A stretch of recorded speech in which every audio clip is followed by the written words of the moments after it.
നമസ്കാരം, എല്ലാവർക്കും സുഖല്ലേ? നമ്മള് കുറച്ച് ക്ലാസ്സുകളിലായിട്ട് +1 പോർഷൻസ് ആണ് ഡിസ്കസ് ചെയ്തുകൊണ്ടിരുന്നത്. +1 ഏകദേശം എല്ലാ ചാപ്റ്ററുകളിൽ നിന്നുള്ള ടോപ്പിക്കുകൾ, പ്രധാനപ്പെട്ട ടോപ്പിക്കുകളെല്ലാം നമ്മൾ ഡിസ്കസ് ചെയ്തായിരുന്നു.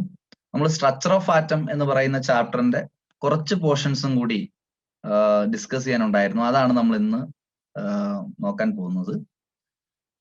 നമുക്ക് ഡയറക്റ്റ് ക്ലാസ്സിലേക്ക് കിടക്കാം. നമ്മൾ ഇന്ന് ഡിസ്കസ് ചെയ്യുന്നത് ഇലക്ട്രോ മാഗ്നറ്റിക് റേഡിയേഷൻസിനെ പറ്റിയാണ്. ഇലക്ട്രോ മാഗ്നറ്റിക് റേഡിയേഷൻസ് വിളിക്കുന്ന മറ്റൊരു പേരാണ് EM വേവ്സ്. അപ്പോൾ എന്താണ് EM വേവ്സ് എന്ന് വെച്ച് കഴിഞ്ഞാൽ electro magnetic waves, electro magnetic radiation എന്ന് പറയാറുണ്ട്. എന്താണ് ഇലക്ട്രോ മാഗ്നറ്റിക് റേഡിയേഷൻസ് എന്ന് ചോദിച്ചു കഴിഞ്ഞാൽ ചിലർ പറയും വിസിബിൾ ലൈറ്റിനെയാണ് ഇലക്ട്രോ മാഗ്നറ്റിക് റേഡിയേഷൻ എന്ന് വിളിക്കുന്നത്. വേറെ ചിലർ പറയും ഇൻഫ്രാറെഡ് റേഡിയേഷനെയാണ് ഇലക്ട്രോ മാഗ്നറ്റിക് റേഡിയേഷൻ എന്ന് വിളിക്കുന്നത്. മറ്റു ചിലർ പറയും ഗാമ റേസിനെയാണ് നമ്മൾ ഇലക്ട്രോ മാഗ്നറ്റിക് റേഡിയേഷൻ എന്ന് വിളിക്കുന്നത്. അപ്പോൾ ഇതെല്ലാം ഇലക്ട്രോ മാഗ്നറ്റിക് റേഡിയേഷൻസിന് എക്സാമ്പിളുകളാണ്. എന്താണ് ഇലക്ട്രോ മാഗ്നറ്റിക് റേഡിയേഷൻ എന്ന് നിങ്ങളടുത്ത് ചോദിച്ചു കഴിഞ്ഞാൽ, നമ്മൾ ഓടുന്ന സമയത്ത്, നമ്മളിപ്പോൾ ഓടുകയാണ്, നമ്മൾ ഓടുന്ന സമയത്ത് നമ്മളുടെ ഉള്ളിലുള്ള എനർജി വിയർപ്പായിട്ടൊക്കെ ഹീറ്റ് ആയിട്ടും ഒക്കെ നമ്മുടെ ഉള്ളിൽ നിന്ന് പുറത്തേക്ക് നഷ്ടമാവുന്നുണ്ട് അല്ലെ? അതേപോലെ ഒരു ചാർജുള്ള പാർട്ടിക്കിൾ എന്ന് പറയുമ്പോൾ പോസിറ്റീവ് ചാർജുള്ള പാർട്ടിക്കിളും ആവാം, നെഗറ്റീവ് ചാർജുള്ള പാർട്ടിക്കിളും ആവാം. ഏതെങ്കിലും ഒരു ചാർജുള്ള പാർട്ടിക്കിൾ മൂവ് ചെയ്യുന്ന സമയത്ത് അതിന്റെ എനർജിയെ റേഡിയേഷനുകളായി അത് പുറത്തു വിടാൻ തുടങ്ങും. നമ്മൾ എങ്ങനെയാണോ ഓടുമ്പോൾ നമ്മുടെ എനർജി വിയർപ്പായി നഷ്ടമാവുന്നത്, അതേപോലെ ഒരു ചാർജുള്ള പാർട്ടിക്കിൾ മൂവ് ചെയ്യുന്ന സമയത്ത് അതിന്റെ എനർജിയെ അത് എന്തായി നഷ്ടപ്പെടുത്താൻ തുടങ്ങും? റേഡിയേഷനുകളായി പുറത്തേക്ക് കളയാൻ തുടങ്ങും. ഈ റേഡിയേഷനുകളെ നമ്മൾ വിളിക്കുന്ന പേരാണ് ഇലക്ട്രോ മാഗ്നറ്റിക് റേഡിയേഷൻ അല്ലെങ്കിൽ EM വേവ്സ് എന്ന് പറയും. ക്ലിയർ ആണ്? അപ്പോൾ electromagnetic radiations are those radiations emitted by a charged particle when it is under acceleration. ഒരു ചാർജ് ഉള്ള പാർട്ടിക്കിൾ ചുമ്മാ നിൽക്കുമ്പോൾ അതിനുള്ളിൽ നിന്ന് റേഡിയേഷൻ ഒന്നും പുറത്തു വരത്തില്ല. അതൊരു ഇലക്ട്രിക് ഫീൽഡിലേക്ക് കൊണ്ടുവയ്ക്കുമ്പോൾ ആ ചാർജുള്ള പാർട്ടിക്കിൾ മൂവ് ചെയ്യാൻ തുടങ്ങുകയും അതിനുള്ളിലുള്ള എനർജി കുറച്ച് ഭാഗം റേഡിയേഷനായി പുറത്തു പോവുകയും ചെയ്യും. ഈ റേഡിയേഷൻസിനെയാണ് നമ്മൾ എന്തെന്ന് വിളിക്കുന്നത്? ഇലക്ട്രോ മാഗ്നറ്റിക് റേഡിയേഷൻ അല്ലെങ്കിൽ EM വേവ്സ് അല്ലെങ്കിൽ ഇലക്ട്രോ മാഗ്നറ്റിക് വേവ്സ് എന്ന് വിളിക്കുന്നു. ഈ ഇലക്ട്രോ മാഗ്നറ്റിക് റേഡിയേഷൻസിന്റെ പ്രത്യേകതകൾ എന്തൊക്കെയാണെന്ന് ചോദിക്കുകയാണ്. അപ്പൊ ഒന്നാമത്തെ പോയിന്റ് ഞാൻ പറഞ്ഞായിരുന്നു, എന്താണ്? These are waves emitted by a charged particle which is under acceleration or which is under movement. ഒരു ചാർജുള്ള പാർട്ടിക്കിൾ മൂവ് ചെയ്യുന്ന സമയത്ത് അതിനുള്ളിലുള്ള എനർജി അത് വേവ്സ് ആയിട്ട് പുറത്തു കളഞ്ഞാൽ അതിനെയാണ് നമ്മൾ എന്തെന്ന് വിളിക്കുന്നത്? ഇലക്ട്രോ മാഗ്നറ്റിക് റേഡിയേഷൻ എന്ന് വിളിക്കുന്നത്. ഈ ഇലക്ട്രോ മാഗ്നറ്റിക് റേഡിയേഷൻസുമായിട്ട് ബന്ധപ്പെട്ട രണ്ടാമത്തെ പോയിന്റ്, ഈ ഏതൊരു ഇലക്ട്രോ മാഗ്നറ്റിക് റേഡിയേഷൻ നിങ്ങൾ എടുത്ത് നോക്കിക്കഴിഞ്ഞാലും, അതായത് വിസിബിൾ ലൈറ്റോ ഇൻഫ്രാറെഡ് റേഡിയേഷനോ അൾട്രാവയലറ്റ് റേഡിയേഷനോ അല്ലെങ്കിൽ ഗാമ റേസോ, ഏത് റേഡിയേഷൻ നിങ്ങൾ എടുത്ത് നോക്കിക്കഴിഞ്ഞാലും അതിനുള്ളിൽ രണ്ട് കമ്പോണന്റുകൾ അല്ലെങ്കിൽ രണ്ട് വേവുകൾ ഉണ്ടാവും. ഒന്നാമത്തെ വേവിനെ നമ്മൾ ഇലക്ട്രിക് വേവ് എന്ന് വിളിച്ചു കഴിഞ്ഞാൽ അടുത്ത വേവിനെ നമ്മൾ മാഗ്നറ്റിക് വേവ് എന്നായിരിക്കും വിളിക്കുന്നത്. So all electromagnetic radiations are composed of two components. First one is called electric wave and the other one is called magnetic wave. ഈ രണ്ട് വേവുകളും മൂവ് ചെയ്യുന്നത് മ്യൂച്വലി പെർപെൻഡിക്കുലർ ആയിട്ടായിരിക്കും എന്നാണ് മൂന്നാമത്തെ പോയിന്റ് പറയുന്നത്. അതായത് ഒരു വേവ് നേരെയാണ് മൂവ് ചെയ്യുന്നതെങ്കിൽ അടുത്ത വേവ് അതിന്റെ 90 ഡിഗ്രി ആംഗിളിലായിരിക്കും എന്ത് ചെയ്യുന്നത്? മൂവ് ചെയ്യുന്നത്. നമുക്കത് ഇങ്ങനെ വരയ്ക്കാൻ പറ്റത്തുള്ളൂ. So these two waves are moving with mutually perpendicular with respect to each other. എല്ലാ വേവ്സിന്റെയും വെലോസിറ്റി എന്ന് പറയുന്ന വെലോസിറ്റി ഓഫ് സൺലൈറ്റ് ആയിട്ടുള്ള 3 × 10⁸ മീറ്റർ പെർ സെക്കൻഡിന് ഈക്വൽ ആയിരിക്കും. നാലാമത്തെ പോയിന്റ് ആയിട്ട് പറയുന്നത് ഇവയ്ക്ക് ശൂന്യതയിൽ കൂടി വേണമെങ്കിലും സഞ്ചരിക്കാൻ കഴിയും, വാക്വത്തിൽ കൂടി വേണമെങ്കിലും ഇവയ്ക്ക് എന്ത് ചെയ്യാൻ സാധിക്കും? സഞ്ചരിക്കാനായിട്ട് സാധിക്കും എന്നാണ് നാലാമത്തെ പോയിന്റ് ആയിട്ട് പറയുന്നത്. അപ്പൊ ഞാൻ പറഞ്ഞു ഇലക്ട്രോ മാഗ്നറ്റിക് റേഡിയേഷനുകളെല്ലാം വേവുകളാണ്. അപ്പൊ നമുക്ക് വേവുകളുടെ കുറച്ച് പ്രോപ്പർട്ടീസ് പണ്ട് പഠിച്ചതൊന്ന് ആലോചിച്ച് നോക്കാം. വേവ്സ്, ഇതൊരു വേവ് ആണെന്ന് വിചാരിക്കുക. ഈ വേവിന് കുറെ ഉയർന്ന ഭാഗങ്ങളുമുണ്ട്, അതേപോലെ കുറെ താഴ്ന്ന ഭാഗങ്ങളുമുണ്ട് അല്ലേ? ഉയർന്ന ഭാഗങ്ങളെ ക്രസ്റ്റ് എന്ന് വിളിക്കും, ശൃംഗങ്ങൾ എന്ന് മലയാളത്തിൽ പറയും. താഴ്ന്ന ഭാഗങ്ങളെ ട്രഫ് എന്ന് വിളിക്കും. ഗർത്തങ്ങൾ എന്ന് മലയാളത്തിൽ പറയും. അപ്പൊ എല്ലാ വേവുകൾക്കും ചില ഉയർന്ന ഭാഗങ്ങളുമുണ്ട്, അതേപോലെ ചില താഴ്ന്ന ഭാഗങ്ങളും ഉണ്ട്. ഉയർന്ന ഭാഗങ്ങളെ ക്രസ്റ്റുകളെന്നും താഴ്ന്ന ഭാഗങ്ങളെ ട്രഫുകൾ എന്നും വിളിക്കുന്നു. ഞാൻ ഇങ്ങനെ ഒരു ലൈൻ ഇടുകയാണെന്നുണ്ടെങ്കിൽ ഈ ഒരു ഡിസ്റ്റൻസ് ആണ്, അല്ലെങ്കിൽ ഈ ഒരു ഡിസ്റ്റൻസ് ആണ് ആ വേവ് സഞ്ചരിക്കുന്നത്. വേവ് സഞ്ചരിക്കുന്ന ഏറ്റവും മാക്സിമം ഹൈറ്റ് എന്ന് പറയുന്നത്. ഒരു വേവ് സഞ്ചരിക്കുന്ന ഏറ്റവും മാക്സിമം ഹൈറ്റിനെ ആ വേവിന്റെ എന്തെന്ന് വിളിക്കുന്നു? ആംപ്ലിറ്റ്യൂഡ് എന്ന് വിളിക്കും. അടുത്തടുത്ത ക്രസ്റ്റുകൾ തമ്മിലുള്ള ദൂരത്തെയോ അടുത്തടുത്ത ട്രഫുകൾ തമ്മിലുള്ള മിനിമം ദൂരത്തിനെയോ നമ്മൾ വിളിക്കുന്ന പേരാണ് lambda. Lambda is called wave length. അപ്പോൾ എന്താണ് വേവ് ലെങ്ത് എന്ന് ചോദിച്ചു കഴിഞ്ഞാൽ, it is the distance between adjacent crest or adjacent trough in A wave. ഒരു വേവിനുള്ളിലുള്ള അടുത്തടുത്ത ക്രസ്റ്റുകൾ തമ്മിലോ അടുത്തടുത്ത ട്രഫുകൾ തമ്മിലുള്ള മിനിമം ദൂരത്തിനെയാണ് നമ്മൾ എന്തെന്ന് വിളിക്കുന്നത്? വേവ് ലെങ്ത് എന്ന് വിളിക്കുന്നത്. വേവ് ലെങ്തിന്റെ യൂണിറ്റ് ആയിട്ട് പറയുന്നത് മീറ്റർ ആണ്. ക്ലിയർ ആണ് പറഞ്ഞത്? ഇനി അടുത്തത് പറയുന്നത് ഫ്രീക്വൻസി എന്താണെന്നാണ്.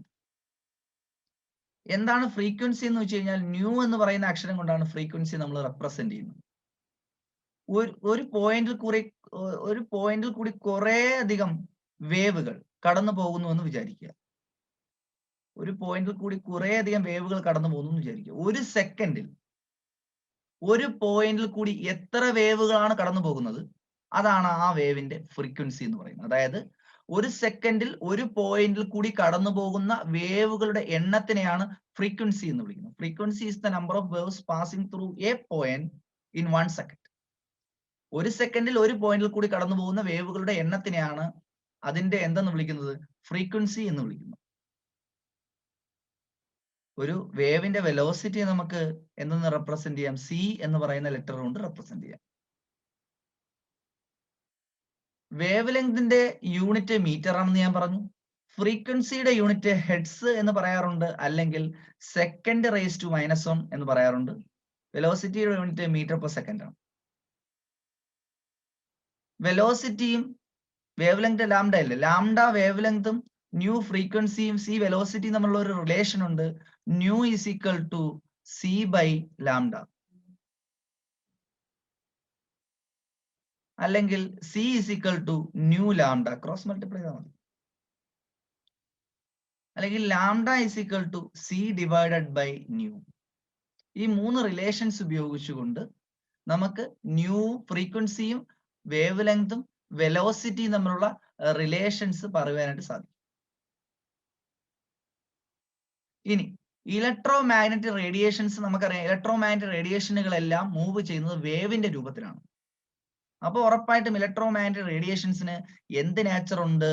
വേവ് നേച്ചർ ഉണ്ട്. അതിൽ യാതൊരുവിധ തർക്കവും ഇല്ല. കാരണം ഇലക്ട്രോ മാഗ്നറ്റിക് റേഡിയേഷൻസിനകത്ത് 2 ടൈപ്പ് വേവ് ഉണ്ട്. ഒരു ഇലക്ട്രിക് വേവ് ഉണ്ട്, ഒരു മാഗ്നറ്റിക് വേവ് ഉണ്ട്. അവർ മ്യൂച്വലി പെർപെൻഡിക്കുലർ ആയിട്ടൊക്കെയാണ് മൂവ് ചെയ്യുന്നതെന്ന് ഞാൻ പറഞ്ഞു. അപ്പൊ സ്വാഭാവികമായിട്ടും ഇലക്ട്രോ മാഗ്നറ്റിക് റേഡിയേഷൻസ് ഏതൊക്കെയാ വരുന്നത്? ഇലക്ട്രോ മാഗ്നറ്റിക് റേഡിയേഷൻസ് വരുന്നത് കോസ്മിക് റേ ഉണ്ട്, ഗാമ റേ ഉണ്ട്, എക്സ്റേ ഉണ്ട്, അൾട്രാവയലറ്റ് റേസ് ഉണ്ട്, വിസിബിൾ ഉണ്ട്, IR ഉണ്ട്, മൈക്രോവേവ് ഉണ്ട്, റേഡിയോസ് ഉണ്ട്. ലെഫ്റ്റിൽ നിന്ന് റൈറ്റിലേക്ക് പോകുന്നവരും വേവ് ലെങ്ത് ഇൻക്രീസ് ചെയ്ത് വരികയാണ്. അതായത് കോസ്മിക് റേക്കാളും കൂടുതൽ വേവ് ലെങ്ത് ആണ് ഗാമ റേക്കുള്ളത്. ഗാമ റേക്കാളും കൂടുതലാണ് എക്സ്റേക്കാളും കൂടുതലാണ് UV റേസിന്, അതിനേക്കാളും കൂടുതലാണ് എന്ന് പറയുന്നത് വിസിബിൾ ലൈറ്റിന്, അതിനേക്കാളും കൂടുതലാണ് ഇൻഫ്രാറെഡിന്, അതിനേക്കാളും കൂടുതലാണ് മൈക്രോവേവ്, അതിനേക്കാളും കൂടുതലാണ് റേഡിയോസ്. അപ്പൊ ലെഫ്റ്റിൽ നിന്ന് റൈറ്റിലേക്ക് വരുന്തോറും ഏത് കൂടാണ്? ലാംഡ ഇൻക്രീസ് ചെയ്യാണ്, വേവ് ലെങ്ത് ഇൻക്രീസ് ചെയ്യാണ്. പക്ഷെ ലെഫ്റ്റിൽ നിന്ന് റൈറ്റിലേക്ക് പോകുന്തോറും ഫ്രീക്വൻസി ഡിക്രീസ് ചെയ്യാണ്. അപ്പോൾ ഏറ്റവും വേവ് ലെങ്ത് കുറഞ്ഞ റേഡിയേഷൻ കോസ്മിക് റേയും ഏറ്റവും വേവ് ലെങ്ത് കൂടിയ റേഡിയേഷൻ റേഡിയോസുമാണ്. അതേപോലെ ഏറ്റവും ഫ്രീക്വൻസി കൂടിയ റേഡിയേഷൻ കോസ്മിക് റേസും ഏറ്റവും ഫ്രീക്വൻസി കുറഞ്ഞത് ആർക്കുമാണ്?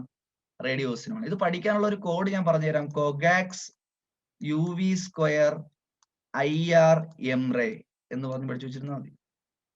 Cosmic ray, gamma ray, X ray, U V rays, V പിന്നെയും വരുന്നു വി സ്ക്വയർ അല്ലേ. അപ്പൊ visible, IR infrared, M microwave, ray radios.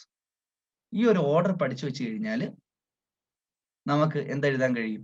Electromagnetic റേഡിയേഷൻസിനെ wave ലെങ്തിന്റെ കൂടിയ ഓർഡറിലോ ഫ്രീക്വൻസി കുറഞ്ഞു വരുന്ന ഓർഡറിലോ എഴുതാൻ കഴിയും. ഈ ഒരു ഓർഡറിനെ നമ്മൾ വിളിക്കുന്ന പേരാണ് ഇലക്ട്രോ മാഗ്നറ്റിക് സ്പെക്ട്രം എന്ന് പറയും. സോ എന്താണ് ഇലക്ട്രോ മാഗ്നറ്റിക് സ്പെക്ട്രം എന്ന് വെച്ച് കഴിഞ്ഞാൽ വേവ് ലെങ്ത് കൂടി വരുന്ന ഓർഡറിലോ ഫ്രീക്വൻസി കുറഞ്ഞു വരുന്ന ഓർഡറിലോ ഇലക്ട്രോ മാഗ്നറ്റിക് റേഡിയേഷൻസിനെ അറേഞ്ച് ചെയ്യുമ്പോൾ നമുക്ക് കിട്ടുന്ന ഒരു സീരീസ് ഉണ്ട്. അതിനെയാണ് നമ്മൾ എന്ന് വിളിക്കുന്നത് ഇലക്ട്രോ മാഗ്നറ്റിക് സ്പെക്ട്രം എന്ന് വിളിക്കുന്നത്. അപ്പൊ ഇലക്ട്രോ മാഗ്നറ്റിക് സ്പെക്ട്രം എന്താണെന്ന് നിങ്ങൾക്ക് മനസ്സിലായി. Electro magnetic spectrum is the arrangement of electro magnetic radiations on the increasing order of wave length or the decreasing order of frequency. നമ്മൾ പറഞ്ഞുകൊണ്ടിരുന്ന കൺസെപ്റ്റിലേക്ക് തിരിച്ചു വരികയാണ് വേവ് നാച്ചർ.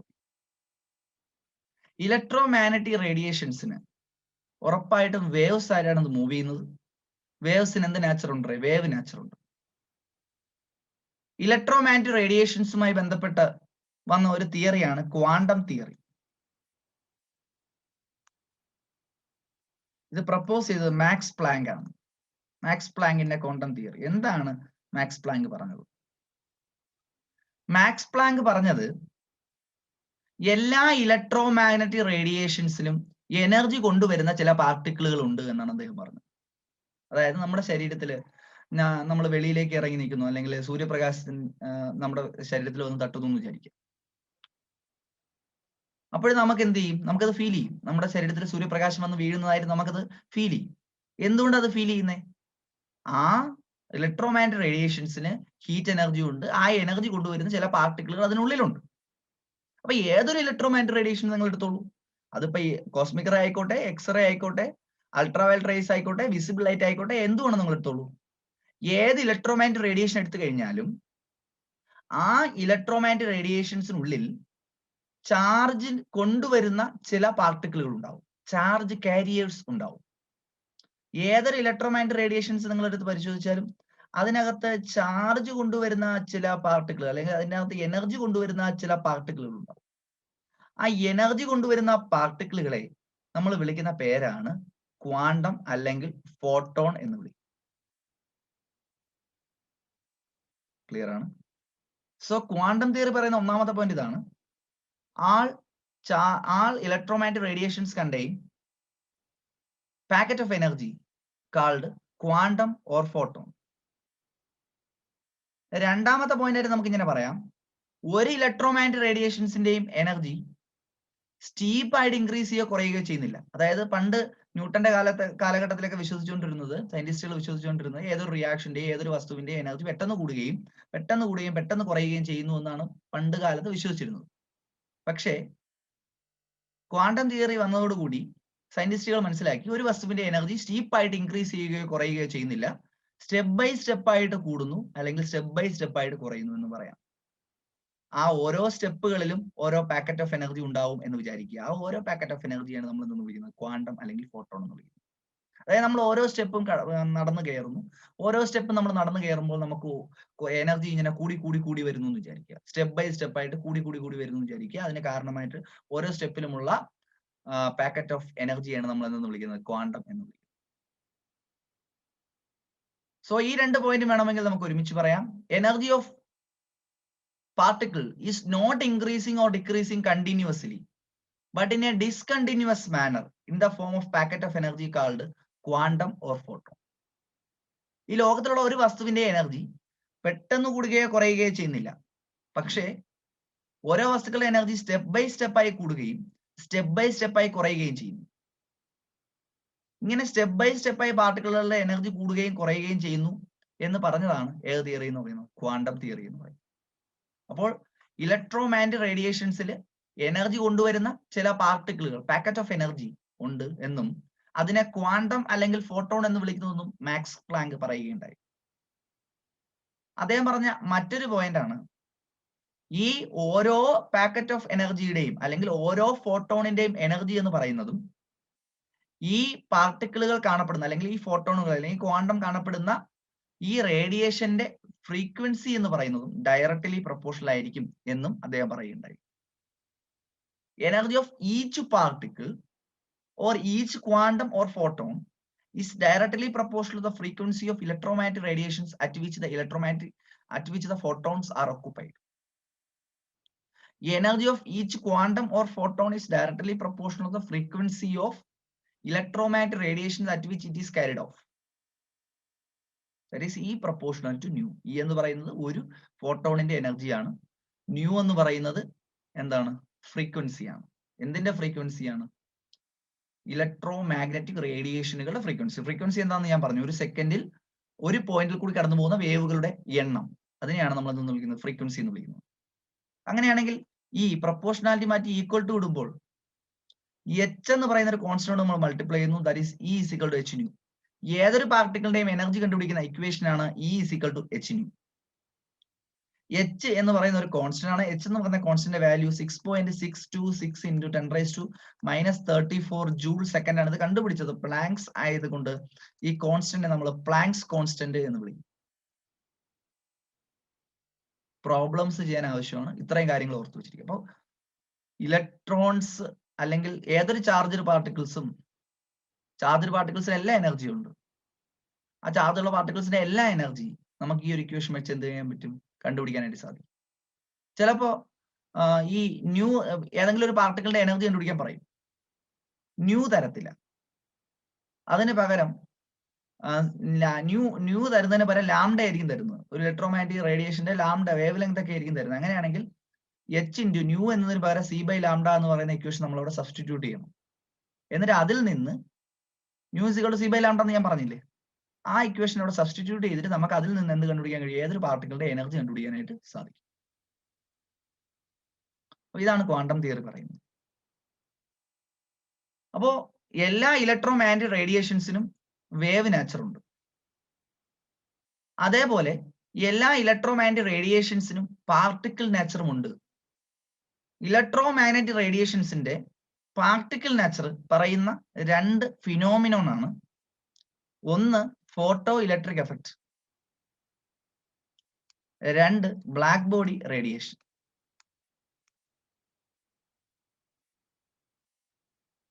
എന്താണ് ബ്ലാക്ക് ബോഡി റേഡിയേഷൻ എന്ന് വെച്ച് കഴിഞ്ഞാൽ, ചില വസ്തുക്കൾ ചില കളറുകളിൽ കാണപ്പെടുന്നു. ഇപ്പോ ഒരു വസ്തു റെഡ് കളറിൽ കാണപ്പെടുന്നു. എന്തുകൊണ്ട് എന്ന് ചോദിച്ചാൽ, ഇപ്പൊ ചെമ്പരത്തിപ്പൂ, ചുവന്ന ചെമ്പരത്തിപ്പൂ ചുവപ്പ് നിറത്തിൽ കാണപ്പെടുന്നു. എന്തുകൊണ്ടെന്ന് ചോദിച്ചു കഴിഞ്ഞാൽ, അതിൽ വീഴുന്ന സൺലൈറ്റിൽ നിന്ന്, അതിൽ വീഴുന്ന വിസിബിൾ ലൈറ്റിൽ, സൂര്യപ്രകാശത്തിലെ വിസിബിൾ ലൈറ്റിൽ നിന്ന് വേറെ ചില കളറുകളെ അബ്സോർബ് ചെയ്യുകയും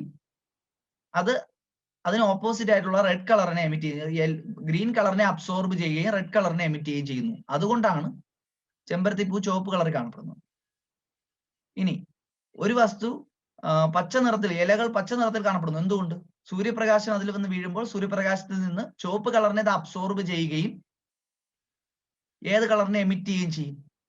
പച്ച കളറിനെ എമിറ്റ് ചെയ്യുകയും ചെയ്യും. അപ്പോൾ ചില വസ്തുക്കൾ ചില കളറുകളെ മാത്രം അബ്സോർബ് ചെയ്യുകയും വേറെ ചില കളറുകളെ എന്ത് ചെയ്യുകയും ചെയ്യും? എമിറ്റ് ചെയ്യുകയും ചെയ്യും. ഇനി ചില വസ്തുക്കൾ ഡാർക്ക് കളർ കാണപ്പെടുന്നത് എന്തുകൊണ്ടെന്ന് വെച്ച് കഴിഞ്ഞാൽ, എല്ലാ നിറങ്ങളെയും, അതായത് വിസിബിൾ ലൈറ്റിലെ എല്ലാ നിറങ്ങളെയും അബ്സോർബ് ചെയ്യുന്ന വസ്തുക്കൾ ഡാർക്ക് കളറിലും എല്ലാ നിറങ്ങളെയും എമിറ്റ് ചെയ്യുന്ന വസ്തുക്കൾ വൈറ്റ് കളറിലും കാണപ്പെടുന്നു എന്ന് നിങ്ങൾ പണ്ടുള്ള ക്ലാസ്സുകളിൽ പഠിച്ചിട്ടുണ്ട്. ബ്ലാക്ക് ബോഡി എന്താന്ന് ചോദിച്ചു കഴിഞ്ഞാൽ, black body are ideal body. അതായത് ഏതെങ്കിലും ഒരു വസ്തുവിലേക്ക് വന്ന് വീഴുന്ന എല്ലാ റേഡിയേഷൻസും ആ വസ്തു അബ്സോർബ് ചെയ്യുകയും ആ അബ്സോർബ് ചെയ്ത എല്ലാ റേഡിയേഷനുകളെയും എമിറ്റ് ചെയ്യുകയും ചെയ്യുന്നെങ്കിൽ അത്തരം വസ്തുക്കളെ നമുക്ക് ബ്ലാക്ക് ബോഡി എന്ന് വിളിക്കാം. അത്തരം റേഡിയേഷനെ നമുക്ക് ബ്ലാക്ക് ബോഡി റേഡിയേഷൻ എന്ന് വിളിക്കാം. സോ ബ്ലാക്ക് ബോഡി എന്ന് പറയുന്ന ഒരു ഐഡിയൽ ബോഡിയാണ്. ബ്ലാക്ക് ബോഡി എന്ന് വെച്ചാൽ എന്താണ്? ഒരു വസ്തുവിനെ ബ്ലാക്ക് ബോഡി എന്ന് വിളിക്കണമെങ്കിൽ ആ വസ്തുവിലേക്ക് വന്ന് വീഴുന്ന റേഡിയേഷനുകൾ എല്ലാം അത് അബ്സോർബ് ചെയ്യുകയും അതേപോലെ എല്ലാ റേഡിയേഷൻസിനെയും അബ്സോർബ് ചെയ്ത എല്ലാ റേഡിയേഷൻസിനെ അത് എന്ത് ചെയ്യും? എമിറ്റ് ചെയ്യുകയും ചെയ്യും. അങ്ങനെയാണെങ്കിൽ അതിനൊരു ഐഡിയൽ ബോഡി അല്ലെങ്കിൽ ബ്ലാക്ക് ബോഡി എന്ന് വിളിക്കാം. അത് എമിറ്റ് ചെയ്യുന്ന റേഡിയേഷൻസിനെ നമുക്ക് ബ്ലാക്ക് ബോഡി റേഡിയേഷൻസ് എന്നും വിളിക്കാം. നമ്മളുടെ പ്രധാനപ്പെട്ട പഠിക്കാനായിട്ട് കൊടുത്തിരിക്കുന്നത് ഏതാണ്? ഫോട്ടോ ഇലക്ട്രിക് എഫക്റ്റ് ആണ്.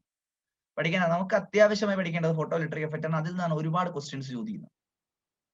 അപ്പോൾ എന്താണ് ഫോട്ടോ ഇലക്ട്രിക് എഫക്റ്റ് എന്ന് ചോദിക്കുന്നതിന് മുമ്പ് അത് ആരാണ് അത് കണ്ടുപിടിച്ചത് എന്ന് അറിഞ്ഞിരിക്കണം. ഹെൻറിച്ച് ഹെർട്സ്, ഹെർട്സ് അല്ലെങ്കിൽ ഹെൻറിച്ച് ഹെർട്സ് എന്ന് പറയുന്ന സയന്റിസ്റ്റ് ആണ് ഫോട്ടോ ഇലക്ട്രിക് എഫക്റ്റ് കണ്ടുപിടിക്കുന്നത്. ഫോട്ടോ ഇലക്ട്രിക് എഫക്റ്റ് കണ്ടുപിടിക്കുന്നത് ഹെൻറിച്ച് ഹെർട്സ് ആണെങ്കിലും അതിനെപ്പറ്റിയുള്ള വിശദമായിട്ടുള്ള ഐഡിയ നമുക്ക് പറഞ്ഞു തരുന്നത് ഐഡിയ പറഞ്ഞു തന്നത് ആരാണ്? ആൽബർട്ട് ഐൻസ്റ്റീൻ ആണ്. അപ്പൊ പരീക്ഷയ്ക്ക് ചോദിക്കാം, who invented photoelectric effect? ഉത്തരം Heinrich Hertz. Who give a proper explanation to photoelectric effect? That is given by Albert Einstein. So എന്താണ് ഫോട്ടോ ഇലക്ട്രിക് എഫക്ട് നമുക്ക് പഠിച്ചതിന് ശേഷം ആൽബർട്ട് ഐൻസ്റ്റീൻ അതിന് കൊടുത്ത നിർവചനം എന്താണെന്ന് കൂടെ നമുക്ക് പഠിക്കണം. അതിനാണ് ആ ഒരു ഫോട്ടോ ഇലക്ട്രിക് എഫക്ട് എന്ന് പറയുന്ന ഫിനോമിനോണിന്, പ്രതിഭാസത്തിന് ഒരു ഡെഫിനിഷൻ അല്ലെങ്കിൽ ഒരു എക്സ്പ്ലനേഷൻ കൊടുത്തത് കൊണ്ടാണ് ആൽബർട്ട് ഐൻസ്റ്റീന് നോബൽ സമ്മാനം ലഭിക്കുകയുണ്ടായത്. അതിലേക്ക് പിന്നീട് വരാം. ആദ്യം നമുക്ക് ഫോട്ടോ ഇലക്ട്രിക് എഫക്റ്റിനെ പറ്റി വിശദമായി പഠിക്കാം. എന്താണ് ഫോട്ടോ ഇലക്ട്രിക് എഫക്ട് എന്ന് ചോദിച്ചു കഴിഞ്ഞാൽ, സീഷ്യം പോലെയുള്ള വലിയ ആറ്റങ്ങളിലേക്ക് സീഷ്യം പോലെയുള്ള വലിയ ആറ്റങ്ങളിലേക്ക് ലൈറ്റ് വന്ന് വീണ് കഴിഞ്ഞാൽ, സീഷ്യത്തിനകത്ത് ഒരുപാട് ഷെല്ലുകളുണ്ട് അല്ലെ? സീഷ്യത്തിനകത്ത് ഒരുപാട് ഷെല്ലുകളുണ്ട്. അവിടെ എല്ലാം ഇലക്ട്രോണുകളുണ്ട്. സീഷ്യത്തിന് ഏറ്റവും വെളിയിൽ ഒരു ഇലക്ട്രോൺ ഇരിപ്പുണ്ട്. അപ്പോൾ സീഷ്യത്തിന്റെ വലിയ സൈസ് ആയതുകൊണ്ട് തന്നെ, ആറ്റത്തിന് വലിയ സൈസ് ആയതുകൊണ്ട് തന്നെ ന്യൂക്ലിയസും ഇലക്ട്രോണും തമ്മിലുള്ള ആകർഷണ ബലം അത്ര കണ്ട് കുറവായിരിക്കും. അപ്പൊ ഈ സീഷ്യത്തിലേക്ക് സൺലൈറ്റ് വന്ന് വീഴുന്ന സമയത്ത് സൺലൈറ്റിൽ നിന്ന് എനർജി ഉപയോഗിച്ചുകൊണ്ട് ഈ ഇലക്ട്രോൺ ന്യൂക്ലിയസിന്റെ ആകർഷണ ബലത്തിൽ നിന്ന് പുറത്തു വരാൻ ശ്രമിക്കുകയും ആ ഇലക്ട്രോൺ മൂവ് ചെയ്യുകയും ചെയ്യും. അപ്പോൾ എന്താണ് ഫോട്ടോ ഇലക്ട്രിക് എഫക്ട് എന്ന് വെച്ച് കഴിഞ്ഞാൽ, ഈ ഫിനോമിനോണിനെയാണ് നമ്മൾ ഫോട്ടോ ഇലക്ട്രിക് എഫക്ട് എന്ന് വിളിക്കുന്നത്. അതായത് വലിയ ആറ്റങ്ങളിൽ, ചില വലിയ ആറ്റങ്ങളിലേക്ക്, സീഷ്യം പോലുള്ള വലിയ ആറ്റങ്ങളിലേക്ക് സൺലൈറ്റ് വന്ന് പതിക്കുന്ന സമയത്ത് അതിലെ സൺലൈറ്റിലെ എനർജി ഉപയോഗിച്ചുകൊണ്ട് ആ ഇലക്ട്രോൺ പുറത്തു വരികയും ആ ഇലക്ട്രോൺ മൂവ് ചെയ്യുകയും ചെയ്യും. ഇങ്ങനെ ഒരു വസ്തുവിലേക്ക് ലൈറ്റ് പതിപ്പിച്ചുകൊണ്ട്, ലൈറ്റ് ഇൻസിഡന്റ് ചെയ്തുകൊണ്ട് ആ വസ്തുവിന്റെ ഏറ്റവും പുറമേയുള്ള ഇലക്ട്രോണിനെ പുറത്തു കൊണ്ടുവന്ന് മൂവ് ചെയ്യിപ്പിക്കാൻ സാധിക്കും. ആ ഇലക്ട്രോൺ മൂവ് ചെയ്യുകയാണെങ്കിൽ സ്വാഭാവികമായിട്ടും അവിടെ ഇലക്ട്രിസിറ്റി ഉണ്ടാവുകയും ചെയ്യും. നമ്മൾ പഠിച്ചിട്ടുണ്ട്, the flow of electron is called electricity. അപ്പോൾ സീഷ്യം പോലുള്ള ഏതെങ്കിലും വലിയ ആറ്റത്തിലേക്ക് ലൈറ്റ് നിങ്ങൾ പതിപ്പിക്കുകയാണെങ്കിൽ അതിനുള്ളിൽ നിന്ന് ഇലക്ട്രോണുകൾ അതിവേഗം പുറത്തു ചാടുകയും അത് മൂവ് ചെയ്യുകയും അതിന്റെ ഫലമായി ഇലക്ട്രിസിറ്റി ഉണ്ടാവുകയും ചെയ്യും. This phenomenon is called photo electric effect. ചില വലിയ ആറ്റങ്ങളിലേക്ക് ലൈറ്റ് വന്ന് വീഴുമ്പോൾ ഇലക്ട്രോൺ എന്ത് ചെയ്യുന്നു? എമിറ്റ് ചെയ്യുന്നു. ആ എമിറ്റ് ചെയ്യുന്ന ഇലക്ട്രോണുകളെ നമ്മൾ ഫോട്ടോ ഇലക്ട്രോണുകൾ എന്ന് വിളിക്കുന്നു.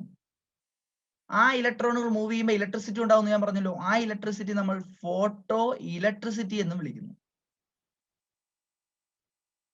അപ്പൊ എന്താണ് ഫോട്ടോ ഇലക്ട്രിക് എഫക്ട് എന്നും ഫോട്ടോ ഇലക്ട്രോൺ എന്നും ഫോട്ടോ ഇലക്ട്രിസിറ്റി എന്നും നിങ്ങൾക്ക് മനസ്സിലായി. Photo electric effect is a phenomenon by which ejection of electron occurs from the outermost shell of an atom when a light of suitable frequency or energy falls on the metal surface. ചില metal സർഫസുകളിലേക്ക് ഒരു suitable frequency ഉള്ള radiation വന്ന് വീഴുമ്പോൾ അതിനുള്ളിൽ നിന്ന് ഇലക്ട്രോണുകൾ ചാടുന്ന, വെളിയിലേക്ക് പോകുന്ന പ്രോസസ്സിനെയാണ് ഫോട്ടോ ഇലക്ട്രിക് എഫക്ട് എന്ന് വിളിക്കുന്നത്. അതുമായി ബന്ധപ്പെട്ട് പറയുന്ന അടുത്തൊരു പോയിന്റ്, എനർജി കൂടിയ റേഡിയേഷൻ ആണ് വന്ന് വീഴുന്നതെങ്കിൽ ഇവിടെ നിന്ന് ഇലക്ട്രോണുകൾ ഇജക്ട് ചെയ്യുന്നതിന്റെ എണ്ണവും കൂടും. അതായത് വന്ന് വീഴുന്ന റേഡിയേഷൻസിന്റെ അല്ലെങ്കിൽ ലൈറ്റിന്റെ ഇന്റൻസിറ്റി എന്ന് പറയുന്നതും ആറ്റത്തിനുള്ളിൽ നിന്ന് പുറത്തു ചാടുന്ന നമ്പർ ഓഫ് ഇലക്ട്രോൺസിന്റെ എണ്ണവും എങ്ങനെയാണ്? ഡയറക്ട്ലി പ്രപ്പോർഷണൽ ആണെന്ന് പറയാൻ കഴിയും. സോ ഫോട്ടോ ഇലക്ട്രിക് എഫക്റ്റിന്റെ എന്താണ് സവിശേഷതകൾ അല്ലെങ്കിൽ സ്പെഷ്യാലിറ്റീസ് എഴുതാൻ ചോദിക്കും. The intensity of light incident on a metal surface is directly proportional to the number of electrons ejected out എന്ന് നമുക്ക് പറയാം. രണ്ടാമത്തെ പോയിന്റ്, വന്നു വീഴുന്ന ലൈറ്റിന്റെ ഫ്രീക്വൻസിയും ഇറങ്ങി പോകുന്ന ഇലക്ട്രോണിന്റെ കൈനറ്റിക് എനർജിയും ഡയറക്ട്ലി പ്രപ്പോർഷണൽ ആയിരിക്കും. ഫ്രീക്വൻസി കൂടിയ ലൈറ്റ് ആണ് വന്ന് വീഴുന്നതെങ്കിൽ ഇവിടെ നിന്ന് പോകുന്ന ഇലക്ട്രോണിന്റെ സ്പീഡും കൈനറ്റിക് എനർജി ഇൻക്രീസ് ചെയ്യും. പറഞ്ഞ മനസ്സിലായല്ലോ. അപ്പൊ ഇതൊക്കെയാണ് നമുക്ക് എന്തിനെ പറ്റി പറയാൻ കഴിയുന്നത്? ഫോട്ടോ ഇലക്ട്രിക് എഫക്റ്റിനെ പറ്റി പറയാൻ കഴിയുന്നു. ഈ ഫോട്ടോ ഇലക്ട്രിക് എഫക്റ്റിന് വ്യക്തമായ എക്സ്പ്ലനേഷൻ കൊടുത്തത് ആരാണ്? ആൽബർട്ട് ഐൻസ്റ്റീൻ ആണ്. അപ്പൊ പരീക്ഷയ്ക്ക് ചോദിക്കും, ആൽബർട്ട് ഐൻസ്റ്റീൻ ഫോട്ടോ ഇലക്ട്രിക് എഫക്റ്റിന് എന്ത് എക്സ്പ്ലനേഷൻ ആണ് കൊടുത്തത്? ശ്രദ്ധിക്കുക. ഒരു ആറ്റത്തിന് ഏറ്റവും വെളിയിലത്തെ ഷെല്ലിൽ ഒരു ഇലക്ട്രോൺ ഇരിക്കുന്നു എന്ന് വിചാരിക്കുക. ഞാൻ ഒരു എനർജി ഉള്ള റേഡിയേഷൻ ഇതിലേക്ക് കൊടുക്കുന്നു. അങ്ങനെയാണെങ്കിൽ ആ എനർജിയുള്ള റേഡിയേഷനിലെ എനർജി അത് എന്തിനൊക്കെ വേണ്ടി ഉപയോഗിക്കും? ഇവിടെ എന്തിനൊക്കെ വേണ്ടി ഉപയോഗിക്കും? ഈ ന്യൂക്ലിയസിന്റെ ആകർഷണ ബലത്തിൽ നിന്നും ഇലക്ട്രോണിനെ പുറത്തു കൊണ്ടുവരാനും ആ ഇലക്ട്രോണിനെ മൂവ് ചെയ്യിക്കാനും വേണ്ടി ഉപയോഗിക്കും. അപ്പൊ നമ്മൾ സപ്ലൈ ചെയ്യുന്ന എനർജി എന്ന് പറയുന്നത് എന്തിനൊക്കെ വേണ്ടിയിട്ടാണ് ഉപയോഗിക്കുന്നത്? ഒരു ഇലക്ട്രോണിനെ ന്യൂക്ലിയസിന്റെ അട്രാക്ഷനിൽ നിന്ന് പുറത്തു കൊണ്ടുവരാനും ആ ഇലക്ട്രോണിനെ മൂവ് ചെയ്യിക്കാനും വേണ്ടിയിട്ടാണ് ഉപയോഗിക്കുന്നത്. നമ്മൾ കൊടുക്കുന്ന എനർജി h nu ആണ് എന്ന് വിചാരിക്കുക. ഇലക്ട്രോണിന് ന്യൂക്ലിയസിന്റെ ആകർഷണ വലയത്തിൽ നിന്ന് പുറത്തു കൊണ്ടുവരാൻ കൊടുക്കേണ്ട എനർജി h nu 0 ആണെന്ന് വിചാരിക്കുക. ഇലക്ട്രോണിനെ മൂവ് ചെയ്യിക്കാൻ വേണ്ടിയുള്ള എനർജി എന്ന് പറയുന്നത് ഹാഫ് mv², കൈനറ്റിക് എനർജി ആണെന്ന് വിചാരിക്കുക. അങ്ങനെയാണെങ്കിൽ നമ്മൾ കൊടുക്കുന്ന ഈ എനർജി h nu എന്ന് പറയുന്നത് that will be equal to h nu 0 plus half mv² ആയിരിക്കും. ഈ ഒരു ഇക്വേഷൻ ഉണ്ടാക്കിയതിനാണ് ആൽബർട്ട് ഐൻസ്റ്റീന് നോബൽ സമ്മാനം ലഭിച്ചത്. ഒന്നും കൂടെ ആവർത്തിക്കാം. നമ്മൾ കൊടുക്കുന്ന എനർജി ആയിട്ടുള്ള h nu, ഞാൻ പറഞ്ഞല്ലോ നേരത്തെ ക്വാണ്ടം തിയറി പറഞ്ഞപ്പോൾ ഞാൻ പറഞ്ഞു ഒരു പാർട്ടിക്കിളിന്റെ എനർജി കണ്ടുപിടിക്കാൻ ഉപയോഗിക്കുന്ന ഇക്വേഷൻ ആണ് E = h nu. അപ്പോൾ ഒരു പാർട്ടിക്കിളിന് h nu amount of energy കൊടുത്തു കഴിഞ്ഞാൽ ആ ഇലക്ട്രോൺ ന്യൂക്ലിയസിന്റെ അട്രാക്ഷൻ പുറത്ത് വരികയും ആ ഇലക്ട്രോൺ എന്ത് ചെയ്യാൻ തുടങ്ങുകയും ചെയ്യും, മൂവ് ചെയ്യാൻ തുടങ്ങുകയും ചെയ്യും. അപ്പൊ നമ്മൾ കൊടുക്കുന്ന എനർജി എന്ന് പറയുന്നത് ഇലക്ട്രോണിനെ ആറ്റത്തിനുള്ളിൽ നിന്ന് പുറത്തു കൊണ്ടുവരാനും അതേപോലെ മൂവ് ചെയ്യിക്കാനും വേണ്ടി ഉപയോഗിക്കും. ഇലക്ട്രോണിനെ പുറത്തു കൊണ്ടുവരാൻ ആവശ്യമായ എനർജി h nu 0 എന്നും മൂവ് ചെയ്യാൻ ആവശ്യമായ എനർജി ഹാഫ് mv² അല്ലെങ്കിൽ കൈനറ്റിക് എനർജി എന്നും വിളിക്കും. അങ്ങനെയാണെങ്കിൽ h nu will be equal to h nu 0 plus half mv² ആണെന്ന് നമുക്ക് പറയാനായിട്ട് സാധിക്കും. ഇതിൽ ഈ h nu എന്ന് പറയുന്നത് നമ്മൾ കൊടുക്കുന്ന എനർജിയാണ്. h nu 0 എന്ന് പറയുന്നതിനെ നമുക്ക് വിളിക്കാം it is called threshold energy. Threshold energy എന്താണ് ത്രെഷോൾഡ് എനർജി എന്ന് വെച്ച് കഴിഞ്ഞാൽ പറയേണ്ടത് ഇത്രയേ ഉള്ളൂ. Threshold energy is the minimum energy required to remove the electron from the attractive force of nucleus. ഒരു ന്യൂക്ലിയസിന്റെ ആകർഷണ ബലത്തിൽ നിന്ന് പുറത്ത് ഒരു ഇലക്ട്രോണിനെ കൊണ്ടുവരാൻ വേണ്ടി നമ്മൾ കൊടുക്കേണ്ട മിനിമം എനർജിയാണ് ത്രെഷോൾഡ് എനർജി എന്ന് വിളിക്കുന്നത്. അല്ലെങ്കിൽ അതിനെ വിളിക്കുന്ന മറ്റൊരു പേരാണ് work function. That is otherwise called work function. nu 0 is called threshold frequency. അപ്പോൾ എന്താണ് threshold frequency എന്ന് പറയുന്നത്? threshold frequency is the frequency at which, minimum frequency at which the electron can be withdrawn from the attraction of nucleus. ന്യൂക്ലിയസിന്റെ ആകർഷണ ബലത്തിൽ നിന്നും ഇലക്ട്രോണിനെ പുറത്തു കൊണ്ടുവരാൻ വേണ്ടി കൊടുക്കേണ്ട റേഡിയേഷന്റെ മിനിമം ഫ്രീക്വൻസി ആണ് എന്തെന്ന് പറയുന്നത് nu 0 എന്ന് പറയുന്നത്. m is the mass of electron, v is the velocity of electron at which the electron is moving.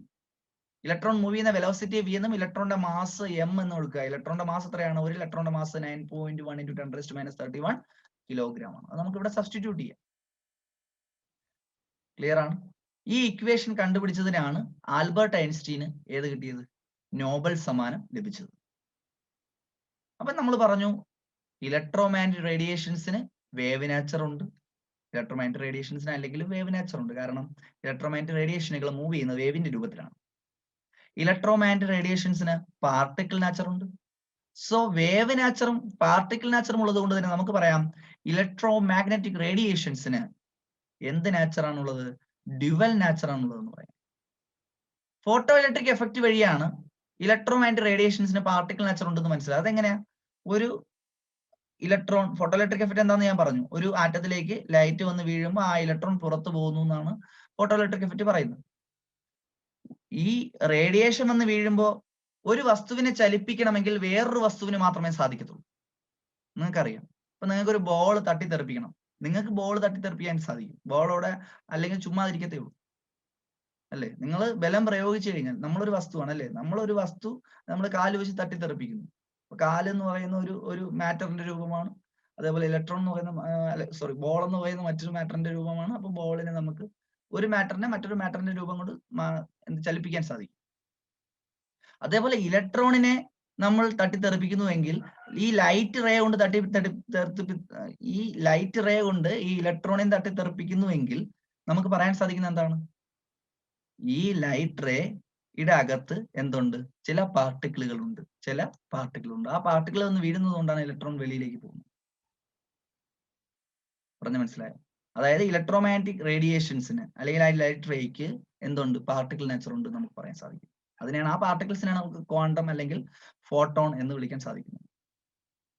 അതവിടെ നിൽക്കട്ടെ, ജസ്റ്റ് പറഞ്ഞു എന്നേ ഉള്ളൂ. ഇനി അപ്പോ ഇലക്ട്രോമാഗ്നറ്റിക് റേഡിയേഷൻസിന് ഡ്യുവൽ നേച്ചർ ഉണ്ട്, അത് ഓർത്ത് വെച്ചിരിക്കുക. അതേപോലെ മാറ്ററിനും ഡ്യുവൽ നേച്ചർ ഉണ്ട്. ഡി ബ്രോഗ്ലി ആണ് അതിനെപ്പറ്റി കുറച്ച് കാര്യങ്ങളൊക്കെ നമുക്ക് പറഞ്ഞു തന്നത്. ഡി ബ്രോഗ്ലി എന്ന് പറയുന്ന സയന്റിസ്റ്റ് ആണ് മാറ്റർ വേവുകളെ പറ്റി പറഞ്ഞു തന്നത്. അപ്പോൾ സ്വാഭാവികമായിട്ട് നമുക്ക് ഡൗട്ട് വരും, എന്താണ് മാറ്റർ വേവ് എന്ന്. ഒരു ന്യൂക്ലിയസ് ഇവിടെ ഉണ്ടെന്ന് വിചാരിക്കുക. ഒരു ന്യൂക്ലിയസ് ഇവിടെ ഉണ്ട്. ആ ന്യൂക്ലിയസിന് ചുറ്റും ഇലക്ട്രോൺ കറങ്ങിക്കൊണ്ടിരിക്കുന്നു നമുക്കറിയാം. ഇലക്ട്രോൺ കറങ്ങുന്ന ആ ഏരിയയെ നമ്മൾ ഷെൽ എന്നൊക്കെ വിളിക്കും അല്ലെ? ഇലക്ട്രോൺ കറങ്ങുന്നത് ഇങ്ങനെ അല്ല എന്ന് ഡി ബ്രോഗ്ലി പറഞ്ഞു. ഇലക്ട്രോൺ കറങ്ങുന്നത് ഒരു വേവിന്റെ രൂപത്തിലാണ്. ഇലക്ട്രോൺ കറങ്ങുമ്പോൾ അതുമായി ബന്ധപ്പെട്ട് അസോസിയേറ്റ് ചെയ്ത് ഒരു വേവ് ഉണ്ടാകുന്നുണ്ട്. അപ്പൊ ഇലക്ട്രോൺ കറങ്ങുന്നത് സർക്കുലർ പാത്തിലല്ല. ഇലക്ട്രോൺ കറങ്ങുന്നത് ഏതിന്റെ രൂപത്തിലാണ്? വേവിന്റെ രൂപത്തിലാണ്. ആ വേവിനെയാണ് നമ്മൾ എന്തെന്ന് വിളിക്കുന്നത്? മാറ്റർ വേവ് എന്ന് വിളിക്കുന്നത്. അപ്പൊ എന്താണ് മാറ്റർ വേവ് എന്ന് വെച്ച് കഴിഞ്ഞാൽ, ഒരു പാർട്ടിക്കിൾ മൂവ് ചെയ്യുമ്പോൾ അതുമായി ബന്ധപ്പെട്ട് ഉണ്ടാകുന്ന, അതിന്റെ മൂവ്മെന്റുമായി ബന്ധപ്പെട്ട് ഉണ്ടാകുന്ന വേവിനെയാണ് നമ്മൾ എന്തെന്ന് വിളിക്കുന്നത്? മാറ്റർ വേവ് എന്ന് വിളിക്കുന്നത്. So matter wave is a wave associated with the movement of particles. ഇതിനെപ്പറ്റി പറഞ്ഞത് ആദ്യമായി പറഞ്ഞത് ആരാണ്? ഡി ബ്രോഗ്ലിയാണ്. ഈ വേവ് ഉണ്ടാകുമ്പോൾ അതിനൊരു ആംപ്ലിറ്റ്യൂഡ് ഇല്ലേ? അടുത്തടുത്ത ക്രസ്റ്റുകൾ തമ്മിലോ ട്രഫുകൾ തമ്മിലുള്ള ദൂരത്തിനല്ലേ വേവ് ലെങ്ത് എന്ന് പറയുന്നത്. അപ്പൊ ഇവിടെ ഒരു വേവ് ലെങ്ത് ഉണ്ട്. ഈ വേവ് ലെങ്തിന് നമുക്ക് ഡി ബ്രോഗ്ലി വേവ് ലെങ്തിനെ ലാംഡ എന്ന് പറയാം. ഡി ബ്രോഗ്ലിയാണ് ഇതിനെപ്പറ്റി കൂടുതൽ പറഞ്ഞത്. സോ ഒരു ഇലക്ട്രോൺ മൂവ് ചെയ്യുമ്പോൾ ഇലക്ട്രോൺ സർക്കുലർ പാത്തിലല്ല മൂവ് ചെയ്യുന്നത്, ഇലക്ട്രോൺ വേവിന്റെ രൂപത്തിലാണ് മൂവ് ചെയ്യുന്നത്. ഇങ്ങനെ വേവിന്റെ രൂപത്തിൽ മൂവ് ചെയ്യുമ്പോൾ ഉണ്ടാകുന്ന വേവിന്റെ വേവ് ലെങ്ത് ലാംഡ കണ്ടുപിടിക്കുന്ന ഇക്വേഷൻ ഉണ്ട്. Lambda is equal to h/p, where h is called Planck's constant. ഞാൻ നേരത്തെ പറഞ്ഞായിരുന്നു. p is called momentum. p എന്ന് പറഞ്ഞാൽ മാസ് ഇൻറ്റു വെലോസിറ്റി ആണെന്ന് നമുക്കറിയാം.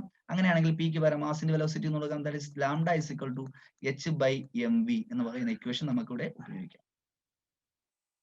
ഇതാണ് ഈ ഇക്വേഷൻ നമ്മൾ വിളിക്കുന്ന പേരാണ് D Broglie equation. So this equation is called D Broglie equation. This equation is called de Broglie equation and this wavelength is called de Broglie's wavelength. അപ്പോൾ നിങ്ങളുടെ അടുത്ത് ഇലക്ട്രോണിന്റെയോ അല്ലെങ്കിൽ ന്യൂട്രോണിന്റെയോ പോലുള്ള ഏതെങ്കിലും ഒരു പാർട്ടിക്കിളിന്റെ വേവ് ലെങ്ത് നിങ്ങൾ കണ്ടുപിടിക്കാൻ പറഞ്ഞു കഴിഞ്ഞാൽ ഉറപ്പായിട്ട് നിങ്ങൾ എന്ത് കണ്ടുപിടിക്കുക? വേവ് ലെങ്ത് കണ്ടുപിടിക്കാൻ പറഞ്ഞാൽ lambda is equal to h/mv എന്ന് പറയുന്ന ഇക്വേഷൻ ഉപയോഗിച്ചുകൊണ്ട് നിങ്ങൾക്ക് വേവ് ലെങ്ത് കണ്ടുപിടിക്കാൻ സാധിക്കുന്നതാണ്.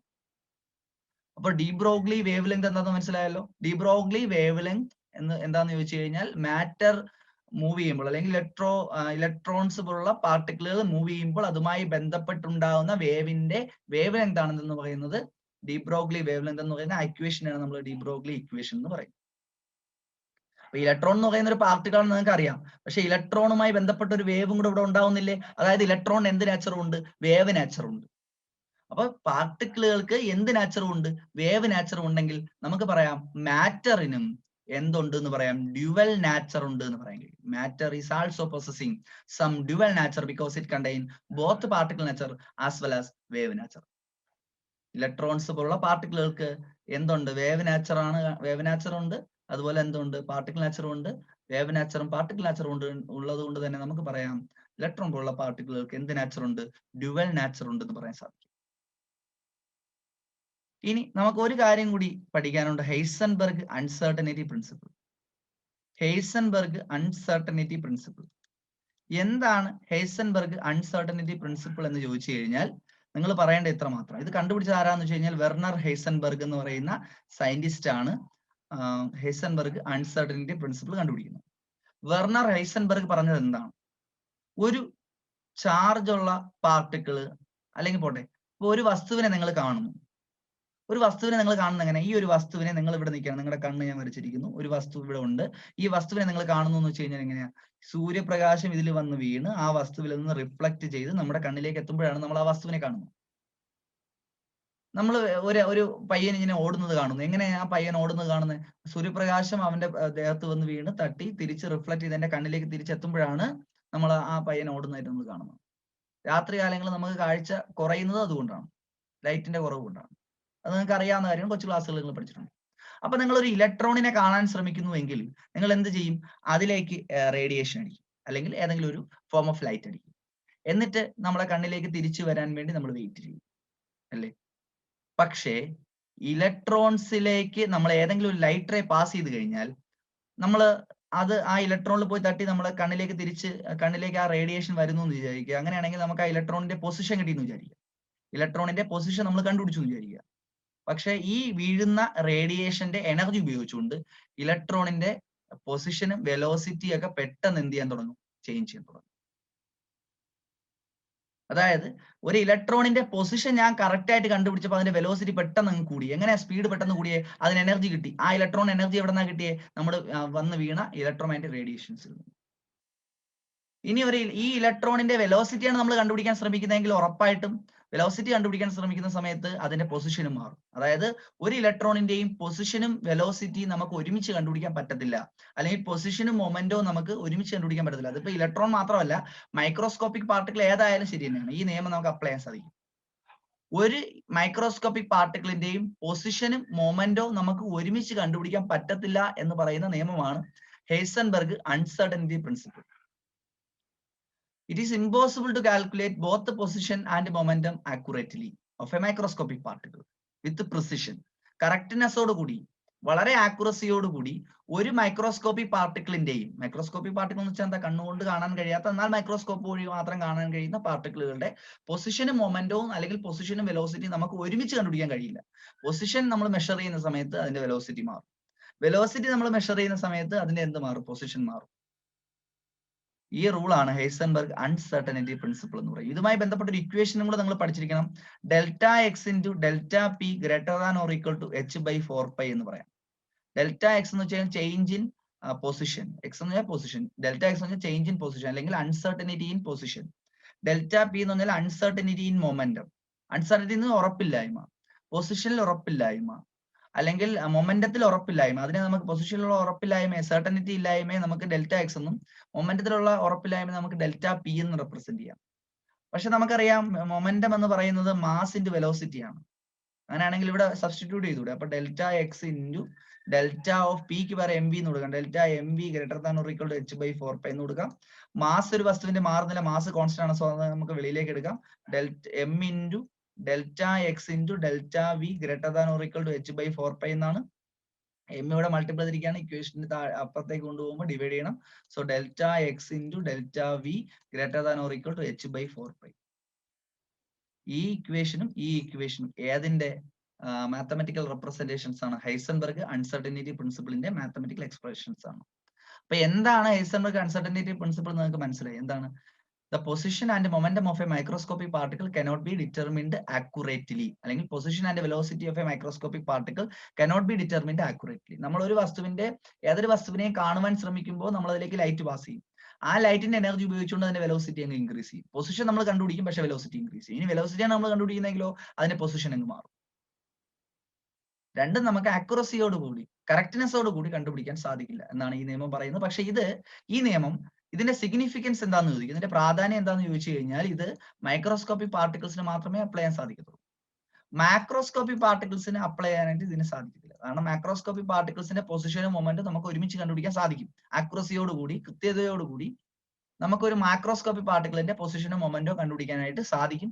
So Heisenberg principle rules out for macroscopic particle and it is only applicable for microscopic particle. Heisenberg principle എന്ന് പറയുന്നത് മൈക്രോസ്കോപ്പിക് പാർട്ടിക്കിൾസിന് മാത്രമേ നമുക്ക് അപ്ലൈ ചെയ്യാനായിട്ട് സാധിക്കത്തുള്ളൂ. ക്ലിയർ ആണ്? അപ്പൊ നമ്മൾ ഇന്ന് ഡിസ്കസ് ചെയ്ത കാര്യങ്ങൾ എന്ന് പറയുന്നത് ഏതാണ്? സ്ട്രക്ചർ ഓഫ് ആറ്റത്തിലെ കുറച്ച് പോർഷൻസ്, പ്രധാനപ്പെട്ട കുറച്ച് പോർഷൻസ് കൂടെ ബാക്കിയുണ്ടായിരുന്നു. അപ്പൊ ഫോക്കസ് ഏരിയ ബേസ്ഡ് ആയിട്ട് നമ്മൾ സ്ട്രക്ചർ ഓഫ് ആറ്റത്തിന്റെ ചാപ്റ്റർ കംപ്ലീറ്റ് ചെയ്തിട്ടുണ്ട്. അപ്പൊ നിങ്ങളുടെ റിവിഷൻ ക്ലാസ്സുകളും കൂടി ഞാൻ ജസ്റ്റ് സ്റ്റാർട്ട് ചെയ്തിട്ടുണ്ട്. നമ്മുടെ ഓൺലൈൻ ക്ലാസ്സുകൾ ഈ 15-ാം തീയതി സ്റ്റാർട്ട് ചെയ്യും. താല്പര്യമുള്ളവർക്ക് അതിൽ ജോയിൻ ചെയ്യാം. അതിന്റെ നമ്പർ, കോൺടാക്ട് നമ്പറും ഈ വീഡിയോയുടെ താഴെയായിട്ട് തന്നെ കൊടുത്തിട്ടുണ്ട്. എന്തെങ്കിലും ഡൗട്ട്സ് ഉണ്ടെങ്കിൽ at any time you can contact. വിളിച്ചാൽ കിട്ടണമെന്നില്ല, ക്ലാസ്സുകളിലായിരിക്കും. അതുകൊണ്ട് നിങ്ങൾ വാട്സപ്പ് ചെയ്താൽ മതിയാവും. നിങ്ങൾക്ക് എന്തെങ്കിലും ഡൗട്ട്സ് ഉണ്ടെങ്കിലോ എന്തെങ്കിലും പറയാനുണ്ടെങ്കിലോ പറയാം, നോ പ്രോബ്ലം. അപ്പൊ നിങ്ങൾക്ക് ഇനി ഏതെങ്കിലുമൊക്കെ ക്ലാസ്സുകൾ വേണമെങ്കിൽ, എന്തെങ്കിലുമൊക്കെ സജഷൻസ് ഉണ്ടെന്നുണ്ടെങ്കിൽ നിങ്ങൾക്ക് വീഡിയോയിൽ കമന്റ് ചെയ്യാം. വീഡിയോയുടെ താഴെയായിട്ട് കമന്റ് ചെയ്യുമ്പോൾ ഞാൻ കാണുകയാണെന്നുണ്ടെങ്കിൽ ഉറപ്പായിട്ട് നിങ്ങൾക്ക് റിപ്ലൈ തരും. ഓക്കെ, അപ്പൊ നമുക്ക് അടുത്ത ഒരു ചാപ്റ്ററും കൂടി പെൻഡിങ് ആണ്. ഏതാണ്? തെർമോഡൈനാമിക്സ്. തെർമോഡൈനാമിക്സിന്റെ ചാപ്റ്ററിന്റെ ക്ലാസ്സുകൾ ഉടനെ വരുന്നുണ്ട്. അതുകൂടെ ആകുമ്പോഴേക്കും ഈ ചാപ്റ്റർ നമ്മൾ എന്ത് ചെയ്യും? പൂർത്തിയാക്കും. Chapter wise focus area discussion നമ്മൾ കംപ്ലീറ്റ് ചെയ്യും. നമ്മൾ സൈഡായിട്ട് റിവിഷൻ ക്ലാസ്സുകൾ സ്റ്റാർട്ട് ചെയ്തിട്ടുണ്ട്. അത് നന്നായിട്ട് തന്നെ മുന്നോട്ട് പോകും. നന്നായി പഠിക്കുക. അടുത്തൊരു ക്ലാസ് കാണാം. അതുവരെ ബൈ.